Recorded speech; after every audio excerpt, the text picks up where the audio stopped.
Hi everyone, Sat Sri Akal, Namaste, Salam. Thank you all for joining us and welcome to our 2023 IPL series where we're going to be doing one new video every day throughout the 2023 IPL season. So let's get started. So straight away, let's discuss the elephant in the room, which is MSD's last season in the IPL, and I believe it is his 15th season. He's been in the IPL from the beginning, starting with 2008, and this is his final year, and this is one of the biggest talking point, one of the biggest themes of the season, that this huge Indian legend, who was the captain when India won the T20 World Cup in 2007 and the ODI World Cup in 2011. This is his big farewell, and if I can draw any sort of comparisons, and to a smaller degree, it reminds me of Kobe Bryant's last season. Just the hype surrounding it, and maybe it's even bigger. I live in America, so maybe I'm not exactly aware of the ground level hype, but it does seem to be a lot for MSD. So this kind of reminds me of Kobe's last season in 2016, his last season playing for the Lakers, and there was all this hype, and every game, every stadium he went to was sold out, and it was just a big spectacle. So MSD's last season, and in the opening match, it is CSK versus Gujarat, I almost said Giants first, just like Ravi Shastri at the toss today, but Gujarat Titans, and who are the defending champions. So what a blockbuster matchup to start the new IPL season. Before we step into the actual game and the analysis, I just want to take a little bit of time to appreciate the opening ceremony for the season, and just say how impressed I was with Arijit Singh. Man, that guy is so talented. Just an amazing singer, and I just loved seeing him out there, and he looks really good, and I think he was wearing a white turban today. My favorite part was when he sang Leherado from the 1983 movie, and man, what a beautiful voice he has. And the good thing about him is when you actually go to a live concert, he doesn't auto-tune, and it's actually his real voice. He actually sings, which a lot of artists these days don't seem to do. So big ups to him for that. When he's singing, it brings out all the right emotions, and he just has such a soulful, melodious voice. So great job, great opening ceremony. One thing that was missing, I mean, the dancers did well. We had Rashmika and I believe the Manna Bhatia. They did really well, but it wasn't Ranveer Singh level. And after watching him perform at so many these big opening events for different sports and for IPL as well, and all the energy he brings, and just the non-stop motor he has, the expectations, I think, were just really high. And so this is also a shout out and an appreciation for Ranveer Singh. I know the poor guy gets trolled a lot on social media for every little thing, but I think a lot of people probably realize his value today and how good he actually is at what he does. Moving on to the match itself, the Gujarat Titans won the toss and decided to bowl first. And there was a funny moment at the toss when Ravi Shastri called them the Gujarat Giants, which is now their WPL, the women's IPL franchisee's name. And I'm not sure. I think Gujarat used to have a team back in the day in the IPL as well, and they might have also been called the Giants. But don't quote me on that, because I didn't used to watch the IPL like 10 years ago when it started. I just got into it the last few years. So that was funny. And then and MSD said he would also bowl first, just because the wicket probably wouldn't change much, and the dew factor wouldn't really be too much of an issue. So both teams wanted to chase, but Gujarat Titans won the toss and decided to bowl first. The first breakthrough came with the wicket of Devon Conway by Moshami.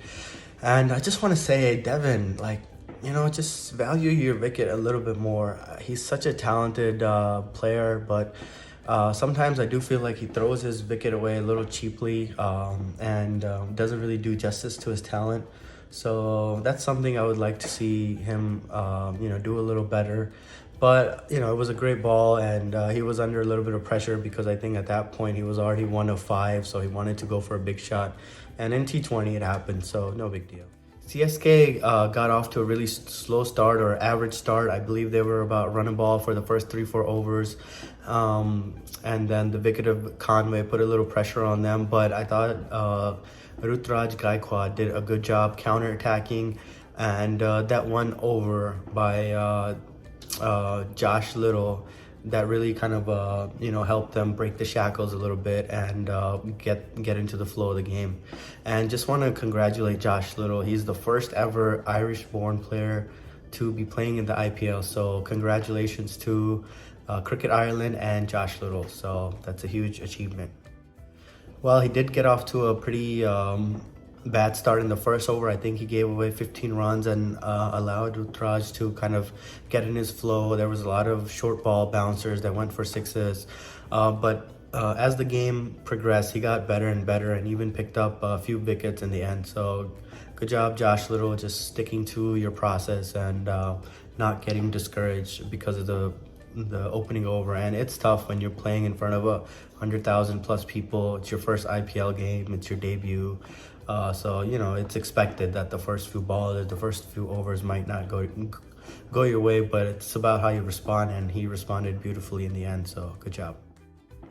One of my favorite mini battles, the game within the game, was Moeen Ali versus Rashid Khan, and I really liked their head-to-head. Initially, Rashid Khan LBW'd him, and the umpire gave out, but upon discussion, Moeen Ali decided to go up for the review, and it turned the ball was pitching outside, the line of the stump outside off. So that decision got reversed. And then you could tell that Moeen Ali was a little angered or upset by that, because I think the next ball he stepped down and smashed Rashid right over his head for a straight 4. And then after that boundary, then Rashid Khan does another comeback and gets him to edge. And then he gets the wicket, and he actually got both of the English nationals. He got Moeen Ali, and then right after he got Ben Stokes, who had a pretty bad start to his IPL season, but it's only the first game, and obviously the pressure of the money pressure is also there when you're you're making 16 crores. But I think for a player Ben Stokes' caliber and somebody with that much experience who's won World Cups before, that wouldn't be that much of a big deal. So actually, I wouldn't say the money pressure is too, it wouldn't be a big deal for him. But if for a lot of younger players, I have noticed sometimes justifying that price tag can tend to push you into a shell and not really play your natural game.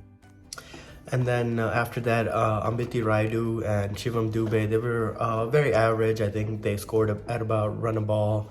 One had about 12, one had about 18, 19 runs. So, nice little contributions, but you definitely want the strike rate to be a lot higher than 100 in T20, especially when you're coming in lower down the order.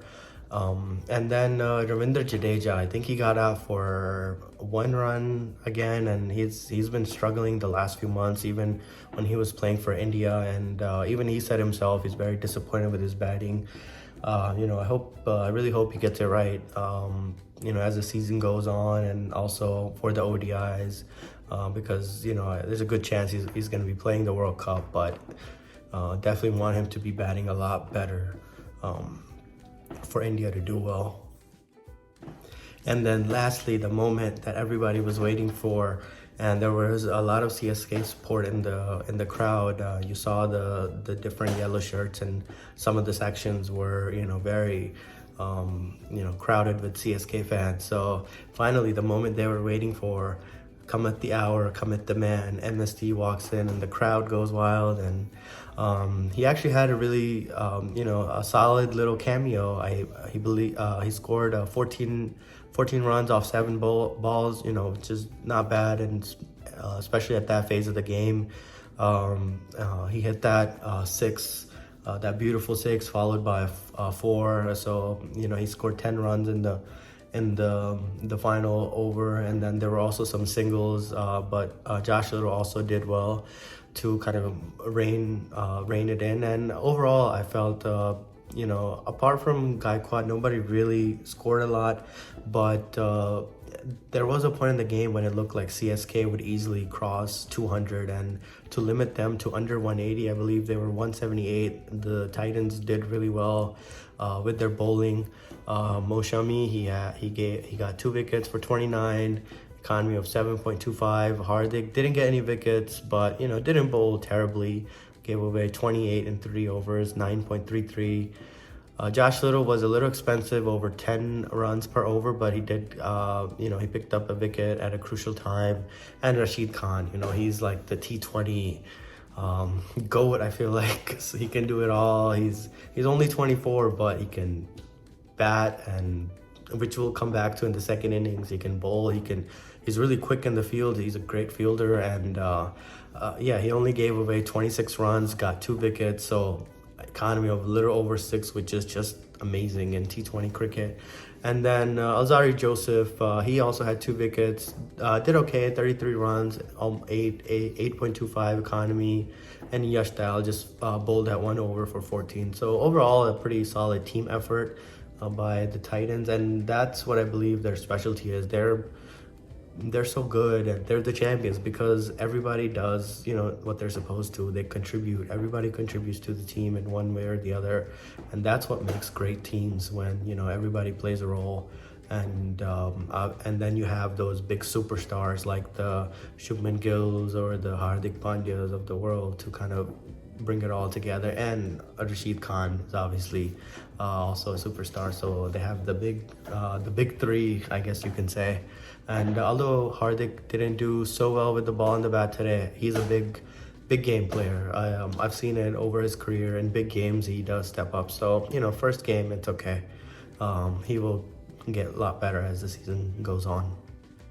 In the second innings, the Titans opened with Ridhiman Saha and Shubman Gill, which is a opening combination that really started working for them. And after the middle of last year, they had some issues with the opening combination. Who could support Gill, and Matthew Wade. He was a little up and down last year. So this year, they have Ridhiman Saha, and they got off to a good start.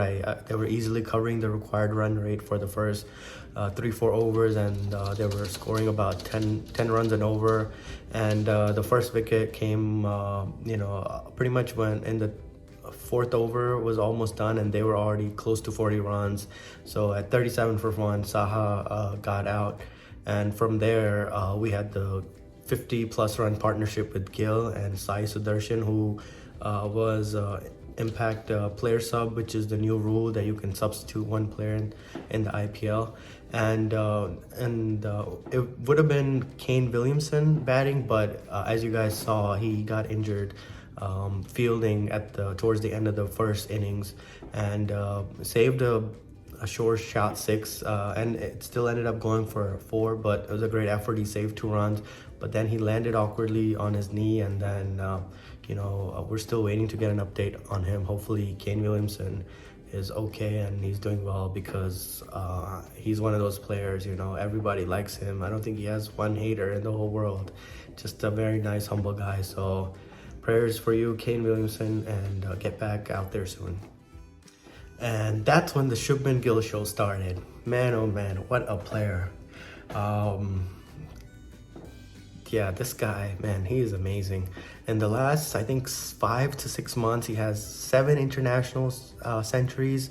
I think he had 0 international centuries by end of last summer, and starting from August, he has now had centuries in T20 cricket. Not just centuries, he has the highest individual T20 score in an international match for India, like, ever, and he's only 23. This guy's insane. And he's got centuries, he's got test hundreds, away test 100, and then he has a home test 100 against Australia. And obviously in ODI, he's just amazing. I think he averages like 70 with a strike rate of 110. which is just insane. So yeah, whatever you say about him is, won't be enough for his talent. And the thing about him is he doesn't even get hundreds. He gets big hundreds. Like it's very rare, and I don't think I've ever seen Shubman Gill just get 100 and get out. When he gets 100, he gets like 115, 120, 130, 140, like 200 plus. Like he already has a 200 in ODI cricket, and against like one of the best teams in the world, New Zealand. And then he had big hundreds against Australia, that amazing innings when he was just 21 in Gabba. Like he scored 91, and he was like the forgotten hero of Gabba because everybody only remembered bunt. And I believe it was early morning in India, so people were still sleeping, and they didn't see that amazing knock that fourth morning, or the of Gabba, or the fifth day, the final test. But I'm a big Shubman Gill fan, so I think I'm gushing a little bit at this point. So let's move on. So after that 55 run partnership between Sai and Shubman Gill, Sai Sudarshan ends up getting out to, and I'm going to make sure I pronounce this right, Rajvardhan Hangargekar. Hangargekar. I believe that's how you pronounce it, but he's a new player. I've never heard of him before until today's game, and he's only 20 years old, and he did really well. He bowled really well. He got 3 wickets today, and with an economy of 9, a little expensive, but not bad for your debut match, especially when you get three wickets. So good job to him. And then Hardik Pandya didn't last for long. He had about 9 runs. He played a cross sweep to a spinner, a left arm spinner. So he didn't do well. But at that point, the way Gill was going, he raced to his 50 in 30 balls, and his strike rate was, in the power play, it was close to 180, and then it was about 166, 67 by the time he got his 50, and then he finished with a strike rate of 175, which is just exquisite. So by the time he got his 50, you knew Gujarat would more than likely win this game. And then he goes for 63 off 36 balls, and by the time he gets out, there's only like 30 or 40 runs left, and you still have like 6 wickets in hand. So you knew he had done the job for his team to bring him home, and then it was just about like finishing the game. After Gill was gone, it was Tewatia and Vijay, Shankar, and they did well. I wish they scored a little faster. The game didn't really need to come into the 20th over. It could have been done by 18th over or 19th. But, they did get him home, and there was a little bit of nervous energy when Vijay Shankar got out, but then Rashid Khan comes in. And like I said, this guy can do it all. He's like one of the T20 GOATs, and he just smashes Deepak Chahar for this vicious 6, and at that point you're like, all right, it's done. Gujarat have won this game, and he hits Deepak Chahar for a 6 over, I believe it was mid-off, and then he hits him for a 4. A little bit of an edge there, but 10 runs and 2 balls. After that, it was pretty much done, and then Tewatia came in the last over, and I believe it was only like 6 or 7 runs needed, and he finished the job. And Gujarat Titans beat CSK for the 3rd time in a row, and they've only played each other 3 times because Gujarat is a new team, and so they're undefeated against CSK so far. So it seems like they have CSK's number, and I believe, I'm not sure if they're in the same group, if they play again this year or not. I have to check the schedule. But yeah, so far so good for Gujarat Titans, and a great win to start the season. And CSK, they were a little unlucky today, but yeah, I'm sure they'll bounce back. They're an experienced team. Do I expect them to finish top 3 or 4? It's tough to say right now. Gujarat Titans, I definitely do. CSK, they have a lot of older players, and so it's about finding that right balance. And one player who I would like to see is Simmerjeet Singh. He bowled really well, and all the chances he was given last year, and especially with Mukesh Chaudhary being injured and some of the other young guys not really bowling as well as they did, and obviously they should get more chances. But if it doesn't work out, I would really like CSK and MSD to look at Simmerjeet Singh, because he can bowl 140 plus, and he's very good with his line and length.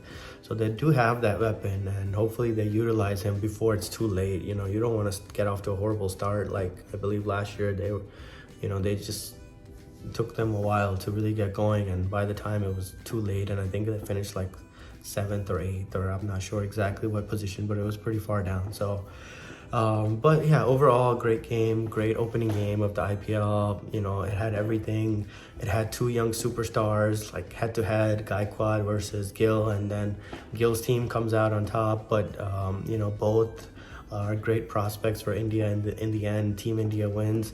They have these young guns, and hopefully they keep it up. And depending on how, now the pressure is on Ishan Kishan, depending on how his IPL season goes, Team India might actually start looking at Gaikwad to be that backup T20 opener, for Rohit or Gill, just in case they're injured or they miss a series. He might get the nod over Ishan Kishan, because Ishan Kishan has gotten chances, but so far he hasn't really lived up to the expectations, and he does struggle with rotating the strike. So let's see how Gaikwad does, because I do in the last few seasons I've also seen him get a big score, or either he starts really bad in the first 3 games, like the last 3 seasons. I think Simon Dewell was mentioning he started with like 2 dots and then a single. Like just his score today in the first game was higher than his 3 games total score for each of the last 3 seasons, which is kind of an insane stat. So there is that inconsistency issue with him. Let's see if he can keep this form, or if he goes back into that shell and gets a few ducks and stuff like that. So hopefully he keeps this up. So that's something to watch out for. And then obviously Ben Stokes, let's see how he responds. And then in terms of Gujarat Titans, man, they're so good, because like I was mentioning, they're a team. They're a proper team. Everybody does, contribute in some way. And Kane Williamson was out today. Like, he was injured, but they still pulled it out. And they're one of their top 3 scorers from last year, David Miller. He's not even, he wasn't even playing today. He's going to join from the next game. So imagine when he comes in. I mean, that guy, like, he's a power hitter. He scores like 80s and 90s and 70s, and with like this amazing strike rate. So Titans look really dangerous. And Josh Little, I think that's one player to watch out. He's going to do really well, because you could tell, like, he wasn't flustered even getting off giving 15 runs in the first over. He has that confidence. Like, you could just tell when you see a player. He seems to be a confident lad. So let's see how he goes well, and hopefully everyone does well. So really good opening game and a lot of fun. And then we will see you tomorrow. There's a doubleheader tomorrow. First, the Punjab Kings play the Kolkata Knight Riders, so that's going to be a great game with Kolkata, with their newly appointed captain Nitish Rana. So congratulations to him. And then Punjab Kings, they look really dangerous, and I really hope they play Prabh Simran a lot this year, because I was watching some of his stats and his games in domestic cricket, and he was on fire, and he even had like a double century. He did so well. So I think he's going to have a breakout season. He's the wicketkeeper batsman for PBKS, so that's one player I'm looking forward to. And then we have LSG versus DC, also a new captain with Rishabh Pant being injured. Now David Warner is going to lead DC, and then KL Rahul's LSG. So that should be a good contest. So I'm really looking forward to those 2 games. And now let's finish off with, I thought of this idea. There's always so many funny memes on the internet regarding every time there's a game. So let's look at some memes and have a good laugh. See you guys tomorrow.